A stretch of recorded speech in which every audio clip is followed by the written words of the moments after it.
Hi friends, Ratna Andhra food சேனலுக்கு உங்களை அன்புடன் வரவேற்கிறோம்.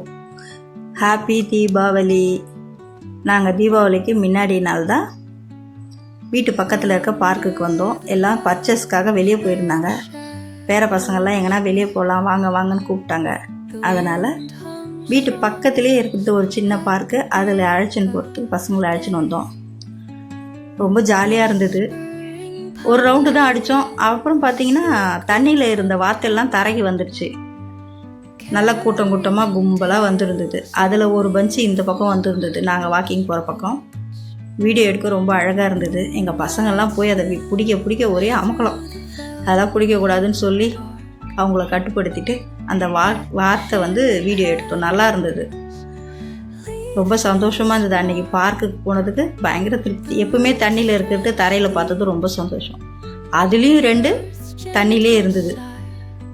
அது பாருங்கள், சூப்பராக ஒன்று முன்னாடி ஒன்று சுற்றிட்டு இருந்தது. எப்போவுமே கும்பலாக இருக்கும். இன்றைக்கி எல்லாம் தரையில் இருந்தது, இது 2 மட்டும் தண்ணியில் இருந்தது. கிளைமேட்டும் நல்லா இருந்தது. மழை வர மாதிரி அப்படியே இருட்டிக்கிட்டு வந்துட்டு இருந்தது. வீட்டுக்கு ஓடி போயிடலாம், ஓடியாங்கன்னு சொல்லிட்டு அழைச்சிட்டு வந்துட்டேன். நான் வீட்டுக்கு வந்த உடனே சூடாக டீ போடுங்க, காரசாரமாக ஏதாவது கொடுங்கன்னு சரின்னு சொல்லிவிட்டு யோசித்தேன். என்ன இருக்குதுன்னு பார்த்தா பொரி இருந்தது. ஆயுத பூஜைக்கு செஞ்ச பொரி பாக்கெட்டு 2 இருந்தது.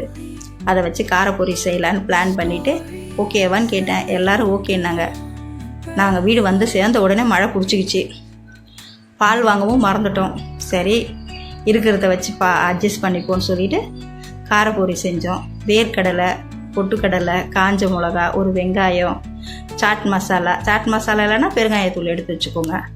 இதெல்லாம் போட்டு ஒரு சின்ன தாளிப்பு, 1 ஸ்பூன் இல்லை 1.5 ஸ்பூன் எண்ணெய் இருந்தால் போதும். நான் வேர்க்கடலை எண்ணெய் போட்டிருக்கேன். போட்டுட்டு காஞ்ச மிளகாவும் கருவேப்பிலையும் போட்டு ஒரு சின்ன வதக்குன்னு வதக்கிட்டு அது கூட வேர்க்கடலை, பொட்டுக்கடலை 2த்தையும் போட்டு மொறுன்னு சிம்மில் வச்சு வறுக்கணும். அது வறுத்ததுக்கு அப்புறம் ஸ்டவ் ஆஃப் பண்ணிடணும். மறந்துடாதீங்க, இல்லைன்னா தீஞ்சு போயிடும். ஏற்கனவே வறுத்த வேர்க்கடலை தான் இருந்தாலும் கொஞ்சம் நல்லா வறுக்கணும். வறுத்ததுக்கப்புறம் பொட்டுக்கடலையை போட்டு அதையும் நல்லா வறுத்துட்டு உப்பு, காரம், மஞ்சத்தூள் அது 3யுமே போட்டு வறுக்கணும். ஸ்டவ் ஆஃப் பண்ணிவிடுங்க, தீஞ்சு போயிடும். மிளகாத்தூள் வாசனைலாம் கருத்து போயிடும், ஒரு மாதிரி வாசனை வந்துடும், தீஞ்ச வாசனை. ஸ்டவ் ஆஃப் பண்ணிவிட்டு போட்டுட்டு அதுக்கப்புறம் பொரியை போடுங்க. பொரியை போட்டு நல்லா கிளறினதுக்கப்புறம் சாட் மசாலா கொஞ்சம் போட்டுக்கோங்க. போட்டுட்டு நல்லா கிளறுங்க. பாருங்கள், ஸ்டவ் ஆஃப் பண்ணி தான் இருக்குது. அவ்வளோதான், பிளேட்டிங் வச்சுருங்க. வெங்காயமும் மேலே போட்டுங்க. சில பேருக்கு வேணும்னா லெமன் போட்டுக்கலாம். நாங்கள் இன்றைக்கி பால் வாங்க மறந்துட்டேன், மழை வருதுன்றதுக்காக. அதனால் கருப்பு காப்பி போட்டோம். அதாவது கட்டன் சாயா, காப்பி இல்லை டீ. நல்லா இருந்தது, சாப்பிட டேஸ்ட்டாக இருந்தது. சாப்பிடுங்க, சந்தோஷம்.